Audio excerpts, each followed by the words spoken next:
En la mira.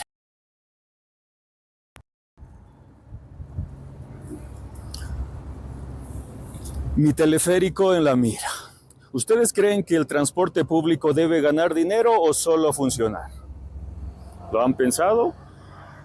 Porque en casi todo el mundo la respuesta es la misma. Los gobiernos pagan la diferencia entre el precio real y el que paga el usuario final.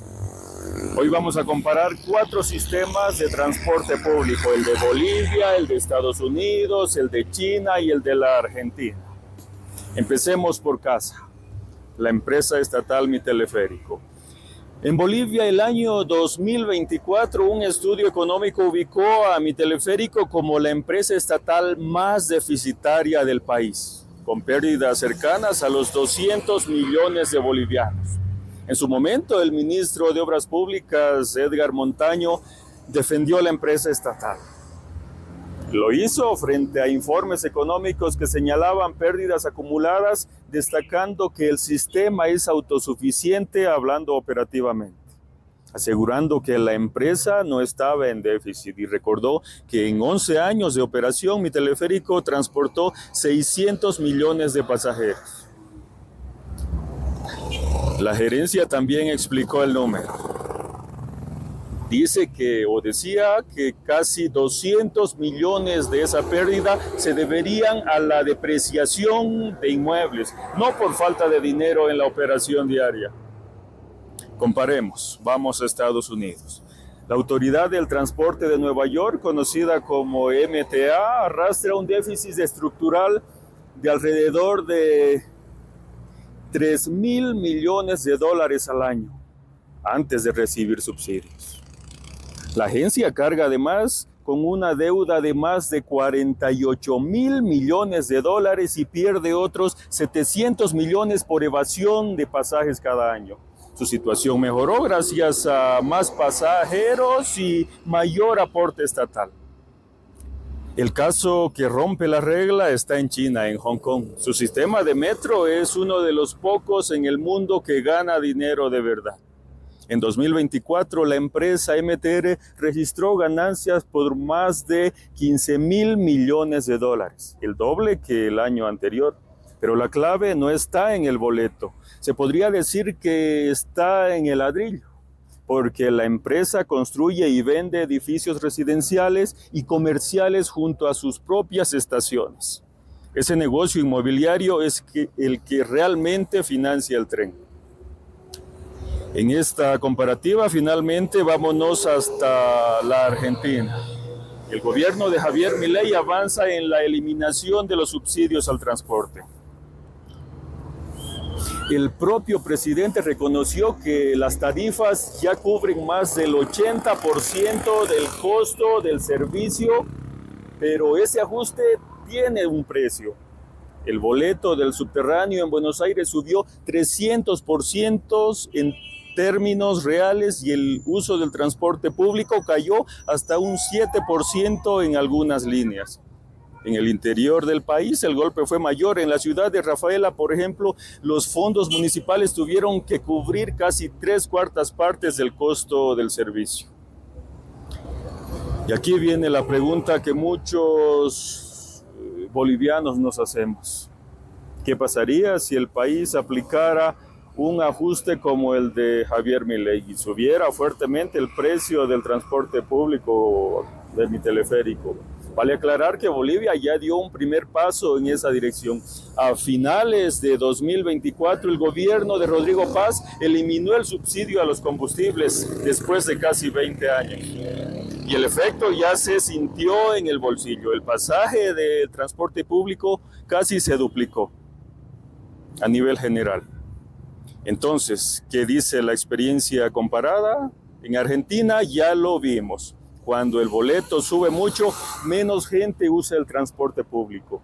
Si eso se repite en Bolivia, el riesgo es claro. Por parte de los usuarios podrían migrar al vehículo privado, ya sea auto propio o transporte informal.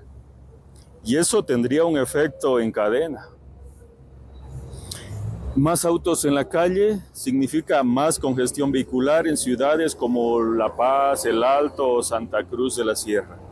Pero hay agravante propio de Bolivia. Los vehículos particulares significan también más demanda de combustible y eso choca directamente, se podría decir, con un problema que el país ya arrastra de mucho tiempo atrás, la dificultad para importar diésel y gasolina por la falta de dólares. Es decir, podría generarse un círculo difícil de romper.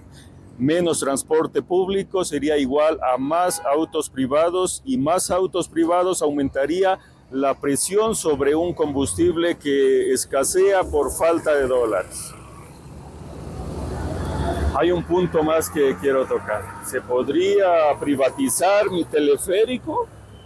Algunos políticos de oposición lo han propuesto como parte de un plan más amplio para reducir el tamaño del Estado.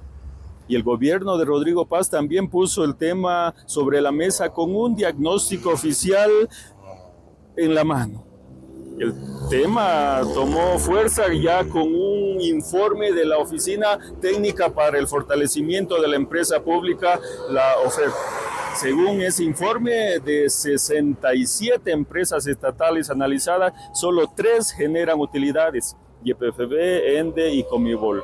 Todas las demás, incluida mi teleférico, operan con pérdidas y varias en quiebra técnica. El reporte ubica a mi teleférico entre 15 empresas consideradas en estado crítico, con una pérdida patrimonial de más de 2.000 millones de bolivianos. Y en total, el daño económico acumulado por empresas estatales superaría los 26.382 millones de bolivianos, entre créditos y aportes de capital a lo largo de los años. ¿Y cuál es el objetivo de fondo detrás de este diagnóstico?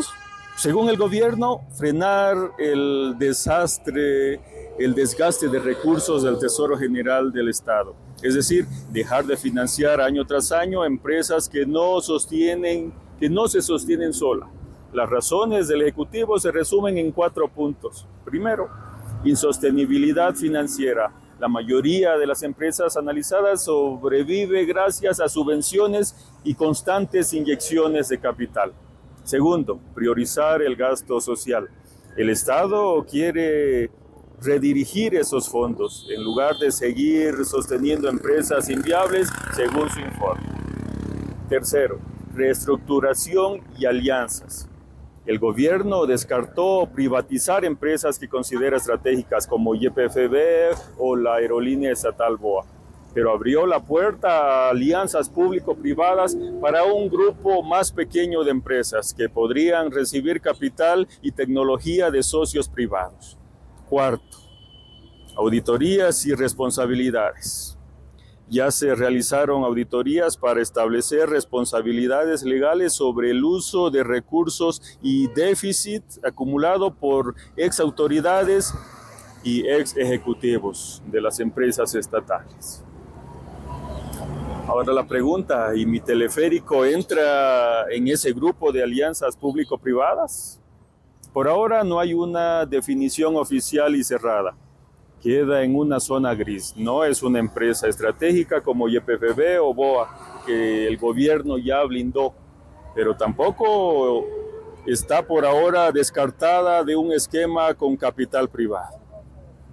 Lo que sí hubo fue una advertencia clara, porque el ex gerente de mi teleférico, Alejandro González, dijo que si el teleférico se privatizara, el pasaje podría subir de entre 3 bolivianos a 20 o 25 bolivianos, es decir, hasta 8 veces más. Varios legisladores también rechazaron la idea de un cierre o venta y pidieron buscar alternativas para hacerlo rentable sin sacrificar el acceso de los usuarios. ¿Será entonces una opción viable? La experiencia internacional muestra los dos lados. En Hong Kong ya lo vimos, un modelo privado con participación estatal mayoritaria logró rentabilidad, pero no gracias al negocio inmobiliario, no por subir el precio del boleto. Si Bolivia privatizara mi teleférico sin un negocio complementario así, el riesgo más probable no sería un modelo como el de Hong Kong, sería algo más parecido a lo que ya vimos en Argentina, tarifas más altas y menos gente usando el servicio. Con menor cobertura para los barrios de menores ingresos, quizá dejaría de ser transporte masivo de pasajeros para convertirse en un transporte de turistas. El debate de fondo es el mismo que dividió a Bolivia en las privatizaciones de los años 90. Eficiencia y alivio para el tesoro o pérdida de control estatal sobre un servicio clave para miles de familias. En resumen, Bolivia defiende su modelo, cuestiona las cifras y ahora debate si reestructurar o abrir su empresa al capital privado. Estados Unidos sostiene su sistema de transporte público con deuda y subsidios. Hong Kong es la excepción gracias al negocio inmobiliario y Argentina traslada cada vez más el costo al usuario. 4 países, 4 respuestas a la misma pregunta. ¿Quién paga el transporte público o quién debe pagar el transporte público mayoritariamente?